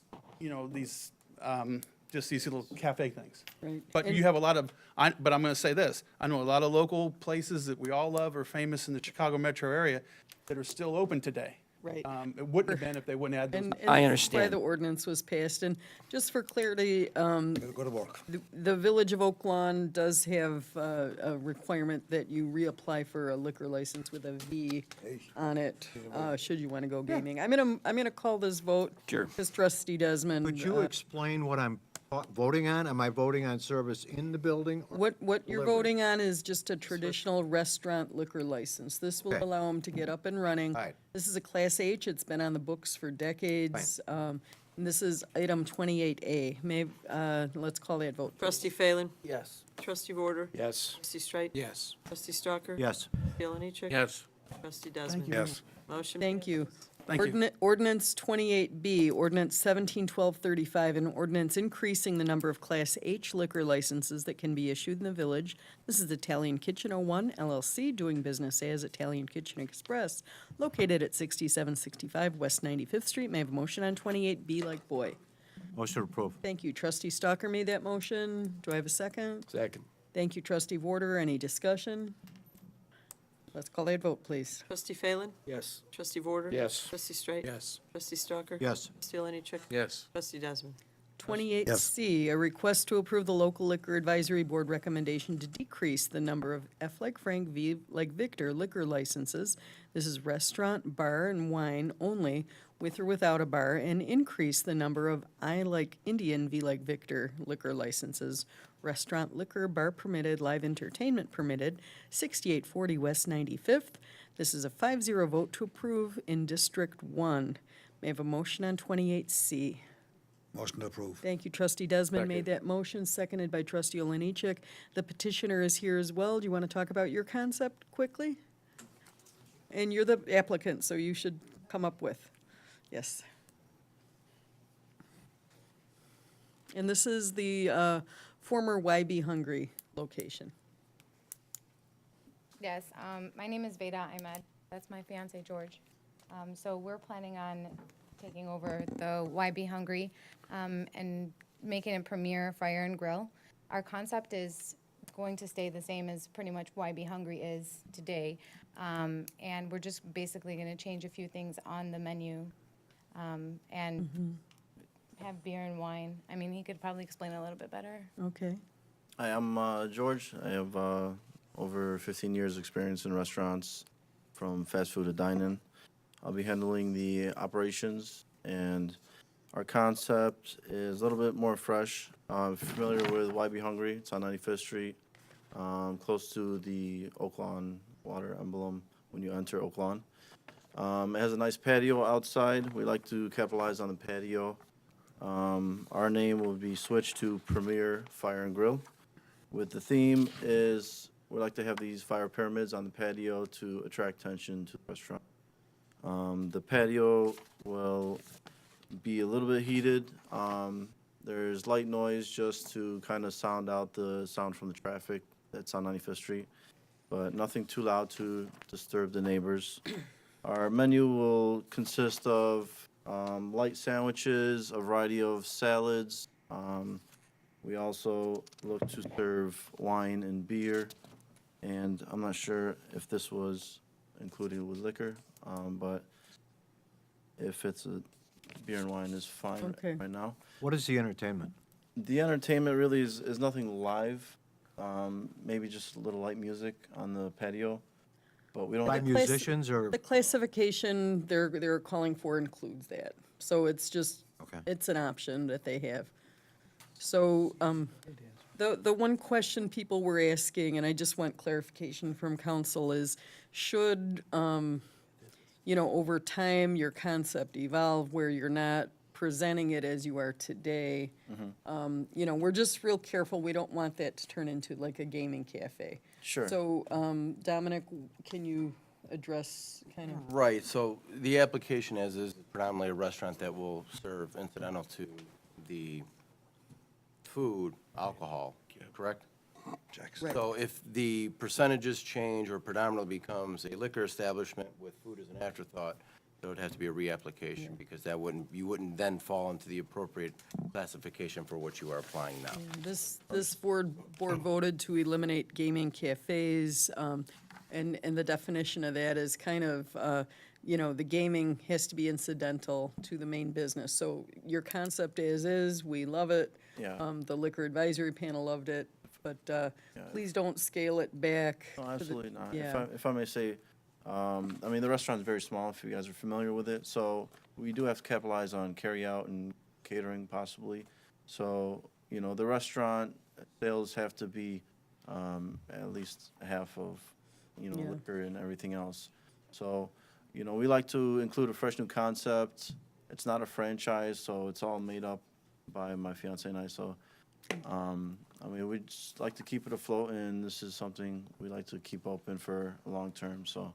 Any discussion further? We don't have any way to monitor their percentages, do we? They're not sending us reports. It's, we discussed this on the liquor advisory panel, like how to monitor, what to do, and we just kind of use the word incidental after looking at ordinances in surrounding towns. And, if the main business is, a restaurant, and the sign says restaurant, and everything about it is a restaurant, and there happens to be gaming, and let's say they have a bad month with the restaurant and the gaming is more, it's still a restaurant. We're not gonna say, oh, show us your tax return. It became too convoluted. How do you even ask for that for every business? So, as long as their concept is what it's presented to be today, and let's say you don't cut the menu down to like 3 items, like nacho dip and, microwave, like maintain it as a restaurant, Yes. Absolutely will. But, that's the thinking. Trustee Warder. I'm concerned about parking here. How many parking spots? It's very tight over there. Well, there's a small parking lot behind the building. How much is small? I think about 10 spaces. Oh, there's 10 spaces? Yeah, and then there's a little bit. No, there's a little lot behind the building. Okay, and then you got some street parking. And then, there's about 8 parking spots right in We're front of talking it. 18 parking spots. Yeah, it's a small place and, But the business has been ran as Why Be Hungry for how long was? About 15 years, yeah. Yeah, so And, I I mean, guess there's a market there. yeah. So, any other discussion? Let's call that vote, please. 28C. Trustee Phelan? Yes. Trustee Vorder? Yes. Trustee Straight? Yes. Trustee Stalker? Yes. Trustee Oliniechek? Yes. Trustee Desmond? Yes. Motion passes. Thank you. Thank you, And Board. 28D is ordinance 171236, an ordinance decreasing the number of Class FV liquor licenses and increasing the number of, Class IV liquor licenses that can be issued in the village. Unicorn Enterprises 2 Incorporated, doing business as Premier Fire and Grill located at 6840 West 95th Street. We have a motion on 28D. Motion to approve. Thank you. Second. Trustee Desmond made that motion, seconded by Trustee Oliniechek. Any discussion here? Let's call that vote, please. Trustee Phelan? Yes. Trustee Vorder? Yes. Trustee Straight? Yes. Trustee Stalker? Yes. Trustee Oliniechek? Yes. Trustee Desmond? Yes. Motion passes. Thank you. We're back on 24 now. This is Resolution 171244, a resolution authorizing the release of certain executive session minutes. May I have Motion a- approved. Thank you. That was Second. Trustee Oliniechek, I think, and Trustee Stalker. You guys are faster. I almost can't handle it. Late. It is, it is. It's another Gone with the Wind meeting. Any discussion? Let's call that vote. Trustee Phelan? Yes. Trustee Vorder? Yes. Trustee Straight? Yes. Trustee Stalker? Yes. Trustee Oliniechek? Yes. Trustee Desmond? Yes.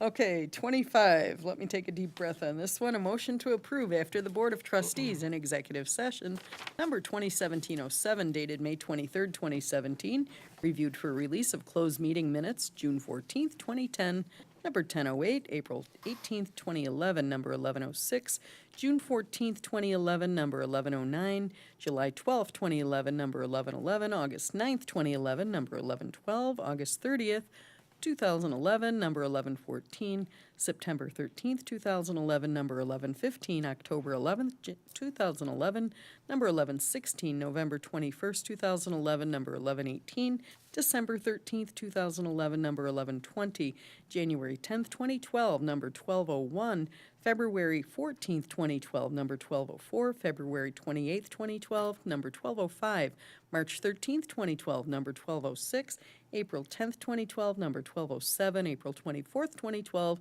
number 1208, May 8th, 2012, number 1209, May 13th, 2014, number 1404, June 10th, 2014, number 1405, February 25th, 2015, number 1502, March 10th, 2015, number 1503, March 24th, 2015, number 1504, August 11th, 2015, number 1506, October 13th, number 2015, number 1507, November 24th, 2015, number 1508, January 12th, 2016, number 1601, May 24th, 2016, number 1605, July 12th, 2016, number 1607, August 9th, 2016, number 1608, September 13th, 2016, number 1609, September 27th, 2016, number 1610, October 25th, 2016, number 1611, November 22nd, 2016, number 1612, December 13th, 2016, number 1613, January 10th, 2017, number 1701, January 24th, 2017, number 1702, February 14th, 2017, number 1703, and April 11th, 2017, number 1705, that the need for confidentiality still exists. May I have a motion on So move. 5? Thank Second. you. Trustee Oliniechek made that motion. Trustee Phelan is our second. Any discussion? You're getting better at that. Thank you. Let's call that vote. Trustee Phelan? Trustee Warder? Yes. Trustee Straight? Yes. Trustee Stalker? Yes. Trustee Alanichek? Yes. Trustee Desmond? Absent. 26 tonight is a request for approval and direction to the Board of the Fire and Police Commission to promote 1 police lieutenant and 1 police sergeant from the current eligibility list due to an impending retirement. May I have a motion, Motion please, on approved. 26? Trustee Oliniechek made that motion. Do I have a second? I'll second. Thank you, Trustee Warder. Any discussion here? Let's take that vote, please. Trustee Phelan? Yes. Trustee Warder? Yes. Trustee Straight? Yes. Trustee Stalker? Yes. Trustee Alanichek? Yes. Motion passes 5-0. 27 is our village clerk's report. Jane, do you want me to say this, or do you want to? You can do it after I do it. Sure, after. sure. Okay. Approval of semi-monthly disbursements, number 2017-11D, dated June 13th, 2017, in the amount of $9,899,472.79. Thank you. This time I'm going to ask for a motion to approve disbursements, subject to removing the line item for Fanning Communications fee for FOIA response of $193.50. So I'd like a motion on this item, subject to removing that item. So moved. Thank you. That was Trustee Phelan who made that motion. Do I have a second? Second. Thank you. Trustee Warder is our second. Any discussion? Let's call that vote, please. Trustee Phelan? Yes.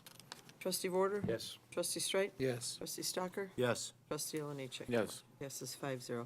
Couple of things, Mayor. Thank you. I want to thank everybody from the parish of St. Catherine of Alexandria for the wonderful carnival they had this past weekend. Trustee Phelan, thank you. Ran a booth all weekend, and we could not do this without the wonderful volunteers, and it was a huge success. So thanks again to everyone. And also, thank you to Pilgrim of Faith Church, who had a ribbon cutting this week, and the mayor and I attended on all the capital improvements they made, the roof, front steps, and Windows, doors. windows, and I said it was very nice to be able to Carpet. see the improvements. And Pastor Peggy McClanahan and her whole congregation did a wonderful job, so thank you for that. It was wonderful. That's it. Okay, thank you. We're back to item 28. This time I'm going to move to 28E. We have already done A, B, C, and D. 28E is a request to approve a Class C liquor license. This is special events only for the 2017 Fall on the Green, being held September 8th through the 10th, 2017. May I have a motion on 28? Motion approved. Thank you. Trustee Second. Oliniechek made that motion. Trustee Stalker is our second. Any discussion? Let's call that vote, please. Trustee Phelan? Yes. Trustee Warder? Yes. Trustee Straight? Yes. Trustee Stalker? Yes. Trustee Alanichek? Yes. Motion passes. 28F is ordinance 171237, an ordinance increasing the number of Class C liquor licenses, C like cat, that can be issued in the Village of Oak Lawn. This is for Fall on the Green, September 8th through the 10th. May I have a Motion approved. Second. Trustee Oliniechek made that motion. Trustee Stalker is our second. Any discussion? Let's take that vote, please. Trustee Phelan? Yes. Trustee Warder? Yes. Trustee Straight? Yes. Trustee Stalker? Yes. Trustee Alanichek? Yeah. Passes. 28G like George, request to approve eliminating a Class I like Indian liquor license. This is restaurant liquor, bar permitted, live entertainment permitted for Grasano's Incorporated, doing business as Grasano's at 5651 West 87th Street. May I have a motion on 28? Motion approved. Thank you, Trustee Oliniechek. Second. Made that motion. Trustee Stalker is our second. Any discussion? Let's call that vote, please. Trustee Phelan? Yes. Trustee Warder? Yes. Trustee Straight? Yes. Trustee Stalker? Yes. Trustee Alanichek? Yes. Passes. Okay, 28H, ordinance 171238, an ordinance decreasing the number of Class I like Indian liquor licenses that can be issued in the village. This is Grasano's Incorporated, doing business as Grasano's at 5651 West 87th Street. Motion approved. Thank you. Trustee Oliniechek made that motion. Second. Trustee Stalker is our second. Any discussion here? Let's call that vote, please. Trustee Phelan? Yes. Trustee Vorder? Yes. Trustee Strike? Yes. Trustee Stalker? Yes. Trustee Oliniechek? Yes. Motion passes. Okay, what number is this? 30, I mean, 20, 20, 28 aye. 28, aye, thank you. I scrolled off the page. Appointments to committees. We have 28I Legislative License and Ethics Committee. I'm requesting that trustee Terry Vorder be appointed. And I'm going to vote on these separately if we could. May I have a motion, please, for that appointment? So moved. Thank you. Trustee Stalker made that motion. Do I have a second? Second. Thank you, Trustee Phelan. Any discussion? Let's call that vote, please. Trustee Phelan? Yes. Trustee Vorder? Yes. Trustee Strike? Yes. Trustee Stalker? Yes. Trustee Oliniechek? Yes. And with Trustee Carberry's retirement from the board, we also have a vacancy in Public Works Committee. I'd like to appoint Trustee William R. Stalker to that position. May I have a motion, please, for that? Motion to approve. Thank you, Trustee Vorderer made that motion. Second. Seconded by Trustee Oliniechek. Any discussion? Let's take that vote, please. Trustee Phelan? Yes. Trustee Vorder? Yes. Trustee Strike? Yes. Trustee Stalker? Yes. Trustee Oliniechek? Yes. Motion passes. Thank you very much. Under general village matters, just a couple items. I'm going to be as quick as I can. The Battle of the Bands is being presented by the Oaklawn Arts Commission on Friday, September 8th as part of Fall on the Green. So from 6 o'clock to 9:30, just west of the library, they're looking for bands with members who are 12 to 21 years old. At least half of the band has to be under the age of 19. You don't all have to be from Oaklawn. Any genre of music is good, but the winner of the contest will not only get some prizes, but they're also going to get studio time for recording. They're going to get to play on the main stage, and why is this not visible here? Sorry. They're going to get to play on the main stage from 11 to noon on Sunday, September 10th at Fall on the Green. So it's their big chance. They'll also qualify for the next round in the Illinois Battle of the Bands 2018. So the judges will be Shannon Baker, Stevie Mack, and Grammy-nominated producer John Carcazes. We're talking to two other celebrity judges. We can't confirm them, and unofficially, I'm hearing that Kevin Cronin from REO Speedwagon and one of the members of the heavy rock band Disturbed may be the celebrity judges also. So anyone who is interested, we really want this to be successful. The Art Commission is so excited to get Battle of the Bands back. You can send an email to OLAC Battle, Oaklawn Arts Commission, OLAC Battle @gmail, or you can call 773-263-0529. The deadline for entry is August 4th. Watch your local newspapers for more information and the celebrity judges when they're announced. So we're so excited about that. It's a little late for those watching at home, but tomorrow night at Village Hall, we're going to have another Patriot Station Traffic Advisory Panel meeting. This is at 7 p.m. where residents can weigh in on the proposed traffic signal on 50th Court, the Beatty development, neighborhood concerns, and just general information on the traffic moving through that area. So that citizen panel will meet. With that, I have to go back to the agenda. And we're moving on to 29, Executive Session 2018-08 for the purpose of discussing number 1, pending litigation, and number 2, approval of the closed meeting minutes 2017-07, dated May 23rd, 2017. May I have a motion on 29, moved. please? Thank you, Trustee Oliniechek. Second. Seconded by Trustee Stalker. Any discussion? Let's call that vote, please. Trustee Phelan? Yes. Trustee Vorder? Yes. Trustee Strike? Yes. Yeah. Trustee Stalker? Yes. Trustee Oliniechek? Thank you, everyone. So we don't have any students here to clear the room. They know everyone They went thinned home. out a long time ago.